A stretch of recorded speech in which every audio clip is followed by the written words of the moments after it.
안녕하십니까 새누리 성도 여러분. 오늘은 2020년 5월 29일 금요일입니다. 오늘 금요 예배 시간을 맞이하여서 제가 여러분과 나눌 하나님의 말씀은 히브리서 10장 25절의 말씀입니다. 저는 이 말씀을 가지고 모이기를 힘쓰라 라는 제목으로 은혜 나누기를 원합니다. 제가 히브리서 10장 25절의 말씀을 여러분에게 봉독하여 드리겠습니다. 모이기를 피하는 어떤 사람들의 습관과 같이 하지 말고 오직 권하여 그날이 가까움을 볼수록 더욱 그리하자. 오늘날의 코로나 사태는 우리들 삶에 많은 변화들을 가져왔습니다. 질병의 확산을 막아보려는 사회적 거리두기 조치의 영향으로 우리들 대부분이 집에 머물며 시간들을 보냄에 따라서 가까운 친척조차도 자유롭게 방문하여 만나보지 못할 뿐 아니라 또 평소 출근하여 처리하던 직장 업무들조차도 이제는 컴퓨터를 이용한 재택근무로 대체하게 되었습니다.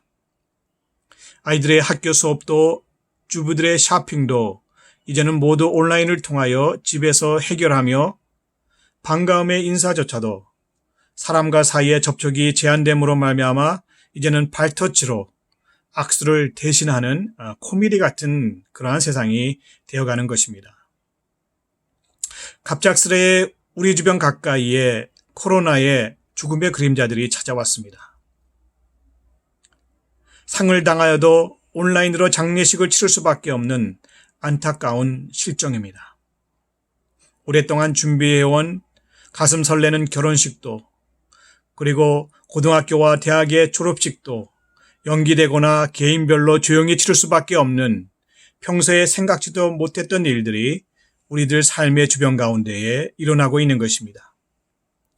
또한 사실이 확인되지 않은 수많은 정보들이 매일 홍수와 같이 쏟아짐으로 인해서 듣는 이로 하여금 더욱 혼란만 야기시킴으로 말미암아 이제는 웬만한 뉴스에는 눈 하나 깜짝하지 않고 귀도 기울이지 않는 그러한 버릇들이 생겨나게 되었습니다.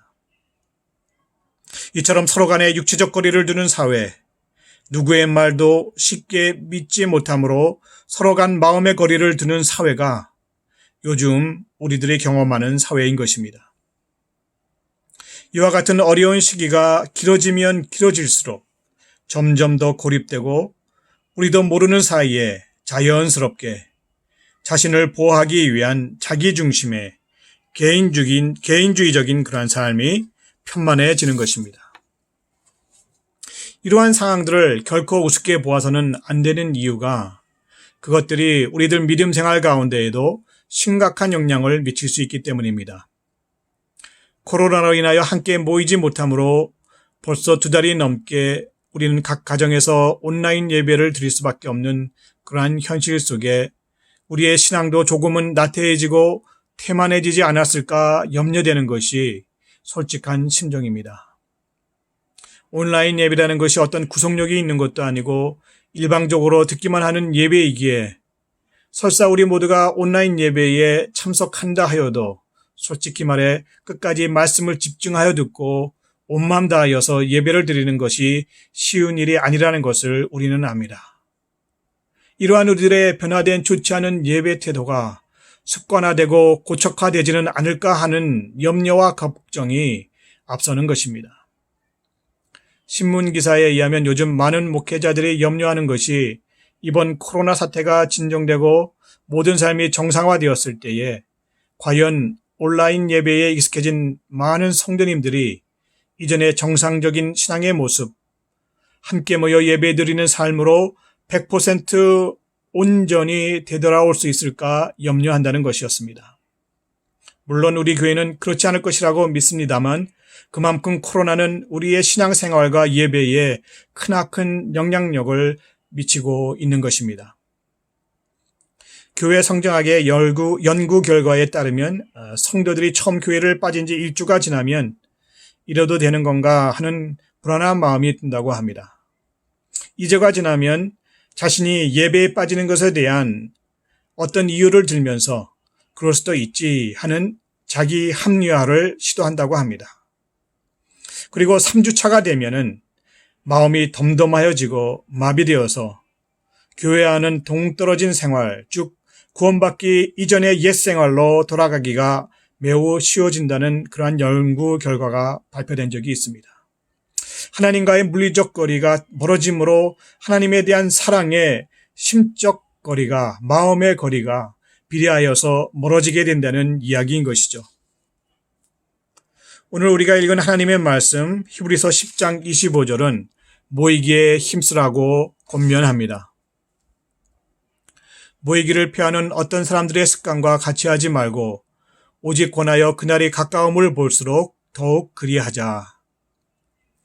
히브리서 기자는 그날이 가까움을 볼수록이라 말하며 마지막 때에, 즉 말세에 주의 날이 가까워질수록 이러한 일들이 다반사로 일어날 것을 예견하고 있습니다. 말세가 되면 모이지 않는 것이 습관화된다는 것입니다. 말세가 되면 모이기를 폐하는, 모임을 금지시키는, 모이지 못하게 하는 어떤 사람들의 어떤 세력들이 있음을 보여주고 있습니다. 이는 교회, 즉 예수 그리스도를 믿는 우리들에게 주시는 하나님 아버지의 경고의 말씀인 것입니다.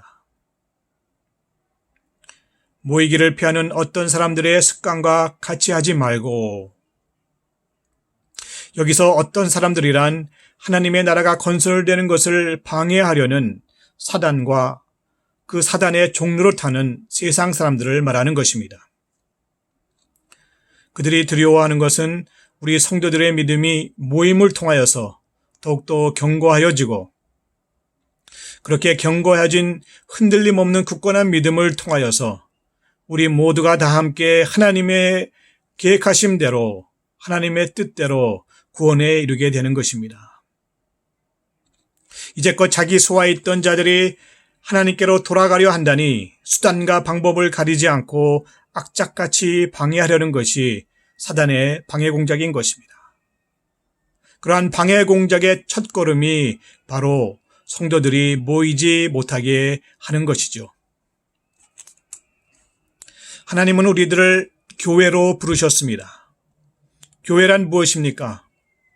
사도 바울은 교회를 일컬을 때에 헬라어 에클레시아라는 단어를 사용하였습니다. 에클레시아라는 단어는 밖으로라는 전치사 엑, 그리고 부르다라는 뜻의 동사 칼레오의 합성어로서 밖으로 불러 모아진 모임을 뜻합니다. 누가 교회를 부르셨습니까? 네, 맞습니다. 바로 하나님께서 교회를 불러내셨습니다. 어디로부터 불러내셨습니까? 예, 바로 세상으로부터 불러내신 것이죠. 구원이라는 특별한 목적을 가지고 하나님께서는 우리들을 세상 밖으로 불러내어 모이게 하신 것입니다. 사도행전 2장 46절 47절의 말씀은 초대교회의 모습을 잘 설명해 주고 있습니다. 우리는 이 말씀들을 통하여서 초대교회의 모습과 교회 모임의 참된 이유와 목적들을 잘 알 수가 있게 됩니다. 초대교회의 모형은 바로 우리들이 따라야 할 교회의 모범적인 모습인 것입니다. 날마다 마음을 같이하여 성전에 모이기를 힘쓰고 집에서 떡을 떼며 기쁨과 순전한 마음으로 음식을 먹고 하나님을 찬미하며 또 온 백성에게 칭송을 받으니 주께서 구원받는 사람을 날마다 더하게 하시니라. 예수님이 십자가에 못 박히시고 죽으심으로 안식하셨던 그 6월절의 안식일로부터 제50일째 되는 오순절 날에 제자들이 다 같이 마가다락방에 모여서 기도에 힘쓰고 있을 때에 하늘로부터 강한 바람과 불의 혀와 같이 갈라지는 성령이 각 성도들 위에 임함으로 성령 충만과 함께 교회는 시작되었습니다. 이것이 최초 우리들 교회의 탄생의 모습인 것입니다. 이렇게 시작된 교회 모임을 통하여 그들은 날마다 마음을 같이하여 성전에 모였다고 성경은 증거합니다. 그들은 결코 억지로 누구의 강요에 의하여 모이지 않았습니다. 그들은 온전한 기쁨과 순전한 마음으로 한 마음이 되어 모였음을 봅니다. 성전들에 함께 모여 하나님을 찬미하며 예배를 드렸으며 예배 후에는 가정에 함께 모여 음식을 나누며 삶의 교제를 나누었습니다. 그들은 이처럼 하나님 중심의 모임을 가졌던 것입니다. 뿐만 아니라 그들은 모든 사람들로부터 인정받을 만한 모범되고 진신된 그러한 삶을 살면서 이웃들을 돌보았습니다. 이를 지켜본 이웃들이 하나둘 감동을 받아 교회에 함께 모이게 되므로 구원을 받는 성도들의 수가 날마다 더해지는 하나님의 은총 가운데 있었다고 바울은 이야기합니다. 이것이 바로 우리가 따라야 할 교회의 참된 모습인 것입니다. 이렇듯 훌륭한 모범된 사례들을 전하여 듣고 그것이 좋은 줄을 알면서도 오늘날 우리들이 온전히 그러한 모범을 따르지 못하는 이유는 과연 무엇일까요? 초대교회와 같은 삶을 살아보려고 나름 애써보지만 쉽게 피곤하여지고 지쳐버리는 것이 우리들의 솔직한 모습일 것입니다. 그렇게 모이지 못하는 이유를 살펴보면 크게 내적인 요인들과 외적인 요인 두 가지로 나누어 생각해 볼 수 있습니다. 첫째로 내적인 요인을 살펴보기 원합니다. 내적인 요인의 키워드는 기쁨과 순전한 마음입니다. 초대교회 성도들은 모이는 데 있어 기쁨과 순전한 마음이 있었습니다. 날마다 마음을 같이하여 성전에 모이기를 힘쓰고 집에서 떡을 떼며 기쁨과 순전한 마음으로 그들이 이처럼 기쁨과 순전한 마음을 가질 수 있었던 가장 큰 이유는 죄로부터 자유로웠기 때문입니다.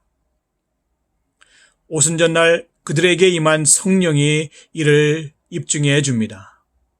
그들이 죄를 회개하며 부르짖어 기도할 때에 성령님이 그들 위에 임하심으로 넘치는 기쁨을 주셨고 죄에서 깨끗해진 마음으로 인하여 순전한 마음을 가질 수 있었던 것입니다. 우리들의 죄가 우리로 하여금 나태하게 만듭니다. 그리하여 모이기가 귀찮고 피곤하여져서 모이기를 피하고 싫어하게 되는 것입니다. 또한 죄로 인하여 어두워진 우리 마음이 교만하여져서 다른 사람과의 교제 없이도 충분히 자기 자신만의 힘만으로 잘 살아갈 수 있다고 생각하게 되는 것입니다. 초점을 잃고 참 목표를 잃어버린 우리들은 하나님의 명령을 거역하고 불순종함으로 세상의 허탄함을 쫓아가며 또한 잃어버린 초점을 맞추기 위해 성경의 안경이 절실하게 필요함에도 불구하고 말씀의 안경 쓰기를 귀찮아하고 불편해함으로 거절하게 되는 것입니다. 때로는 이러한 불순종의 행동들이 나 자신에게서만 끝나는 것이 아니라 나도 하지 않고 남도 하지 못하게 하는 회방 행위에까지 이르게 되는 것이 큰 문제입니다. 성령님의 역사를 회방하는 죄악보다 더 큰 죄악은 없다고 성경은 말하고 있습니다. 성령님을 회방하는 죄는 결코 용서받지 못한다고 말씀하시는 것입니다. 그러므로 우리의 모임을 방해하는 첫째 요인은 우리 마음 가운데에 있는 죄인 것입니다. 둘째로 살펴볼 외적인 요인은 바로 타락된 세상입니다. 오늘 우리가 읽은 본문 히브리서 10장 25절의 말씀은 그날의 가까움을 볼수록 더욱 그리하자라고 말씀하십니다. 우리가 사는 세상은 말세 중에 말세이고 죄로 인하여 심하게 타락된 세상인 것입니다. 디모데후서 3장 1절부터 4절의 말씀은 우리가 살아가는 말세를 이렇게 설명합니다. 내가 이것을 알라. 말세에 고통하는 때가 이르리니 사람들은 자기를 사랑하며 자긍하며 교만하며 회방하며 부모를 거역하며 감사치 아니하며 거룩하지 아니하며 무정하며 원통함을 풀지 아니하며 참소하며 절제하지 못하며 사나우며 선한 것을 좋아 아니하며 배반하며 팔며 조급하며 자고하며 쾌락을 사랑하기를 하나님 사랑하는 것보다 더하며 경건의 모양은 있으나 경건의 능력은 부인하는 자니 이 같은 자들에게서 내가 돌아서라. 말세에는 이러한 셀 수도 없이 많은 그러한 죄된 환경으로 인해서 더욱더 모이기가 힘들어지는 것입니다. 대다수의 사람들이 세상을 사랑하기를 하나님 사랑하는 것보다 더한 삶의 현장 속에서 우리 크리스찬들이 힘써 살아보려는 그러한 올바른 성경적인 삶은 세상 사람들의 눈에는 가시와도 같을 것이고 그들의 발걸음에는 걸림돌이 되는 것입니다. 그러므로 그들이 하나님의 아들로 이 땅에 오신 예수님을 핍박하고 고통의 십자가에 못 박은 것처럼 우리들 또한 핍박하고 죽임으로 멸하려 하는 것입니다. 말세에는 우리들이 자유대로 모이고 싶어도 모일 수 없는 시대입니다. 이미 우리들은 코로나로 인해서 이러한 현상들을 벌써 맛보아 체험하고 있는 것입니다. 외형적으로는 예배와 모임이 금지되는 이유가 코로나로 인해서 합리적이고 타당하게 여겨지지만 내적으로는 우리들이 함께 모여 예배드리지 못하게 하려는 사단의 숨겨진 전략이 있음을 간과해서는 안 됩니다. 마지막 그날이 가까우면 가까울수록 사단은 우는 사자와 같이 그 삼킬자를 찾을 것이기에 그때는 합리적인 이유뿐만 아니라 그 어떠한 말도 안 되는 이유를 들어서라도 모든 교회의 모임이 법적으로 금지되는 것을 보게 될 날이 있을 것입니다. 구원을 위하여 세상을 거슬러 끝까지 싸워야 하는 우리 성도들은 아마도 죽음의 순교까지도 굳게 각오해야 할 것입니다.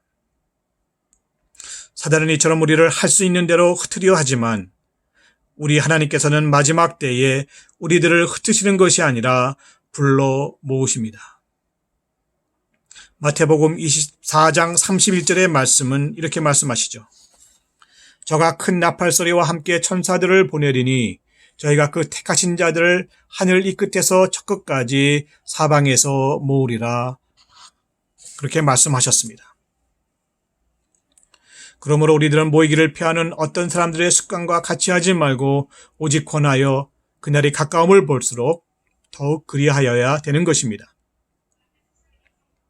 우리들은 코로나로 인해서 함께 모여 예배하지 못하는 현재의 위기 상황을 보다 나은 내일을 위한 마지막 때를 준비하는 기회의 상황으로 만들어야 합니다. 모든 것을 연합하여 선을 만드시는 우리 하나님이 우리와 함께 하시겠다고 약속하셨습니다. 오늘날 사단은 자신의 교회 문을 닫게 만들었다고 기뻐할지도 모르겠습니다. 하지만 우리 하나님은 오히려 교회가 흩어짐으로 각 가정으로 확장된 것에 대하여 기뻐하시는 것입니다. 어려우면 어려울수록 우리는 더욱더 모이기에 힘써야 합니다. 삼겹줄보다 오겹줄이 더욱 강한 것 같이 모이면 모일수록 우리들의 힘은 더욱더 강하여질 것이고 무섭게 날뛰는 사탄도 한 길로 왔다가 일곱 길로 울며 도망가게 만드는 강력한 믿음을 우리들은 소유하게 될 것입니다. 그러므로 우리들은 서로 권하며 권면하여야 합니다. 서로 뜨겁게 사랑하고 격려하며 서로 돌봐야 합니다. 사단은 우리들이 지쳐 쓰러질 때에 give up, 포기하라 속삭이지만 하나님은 우리들이 지쳐 쓰러질 때에 get up, 일어나라 격려하며 외치시는 것입니다. 이사야 선지자는 다음과 같이 외쳤습니다. 일어나라 빛을 발하라.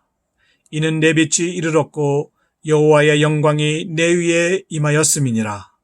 보라 어둠이 땅을 덮을 것이며 캄캄함이 만민을 가리우려니와 오직 여호와께서 내 위에 임하실 것이며 그 영광이 내 위에 나타나리니 열방은 내 빛으로 요랑은 비치는 내 광명으로 나아오리라.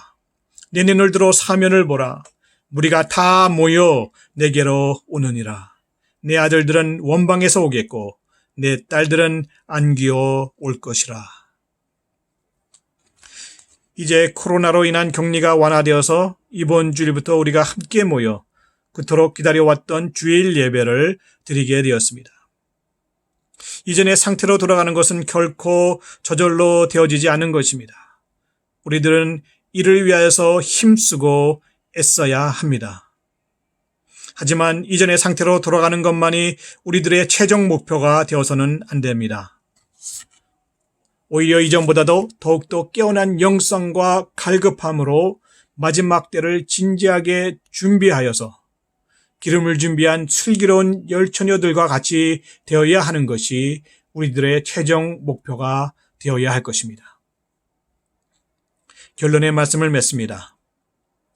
마지막 환난의 때에 이토록 믿음의 신앙을 지키기가 어렵다면 과연 그 어느 누구가 끝까지 인내하여 예수 그리스도로 말미암아 약속된 그 구원을 얻을 수 있겠습니까? 사람의 힘으로는 할 수 없으되 하나님으로서는 하실 수 있느니라 라고 성경은 우리에게 말씀하셨습니다. 그러므로 우리 모두는 오직 성령의 충만함을 받고 하나님을 사랑하고 이웃을 사랑하는 사랑의 마음으로 하나 되어 모이기를 피하는 어떤 사람들의 습관을 쫓아 하지 말고 오직 모이기를 피차 권면하여 그날 곧 주님의 권능의 날이 가까우면 가까울수록 더욱더 열심히 모이기를 힘써야 하는 것입니다.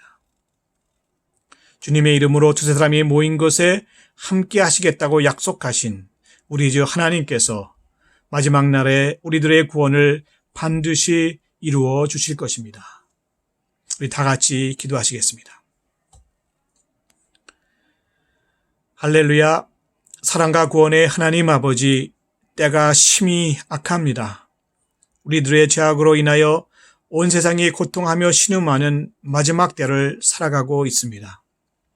우리들 고통 뒤에 숨기우신 하나님의 나팔 소리를 듣게 하시고 세상을 뒤덮은 캄캄함 속에서 주님 영광의 찬란한 빛을 보게 하시옵소서. 보내신 보혜사 성령님의 능력으로 충만하여서 함께 모여 믿음으로 굳건히 다지고 어둠 가운데 벌떡 일어나 구원의 빛을 발하는 주님의 귀한 자녀들 될 수 있도록 도와주시기를 바라오며 우리 주 예수 그리스도의 이름 받들어 간절히 기도드렸습니다. 아멘.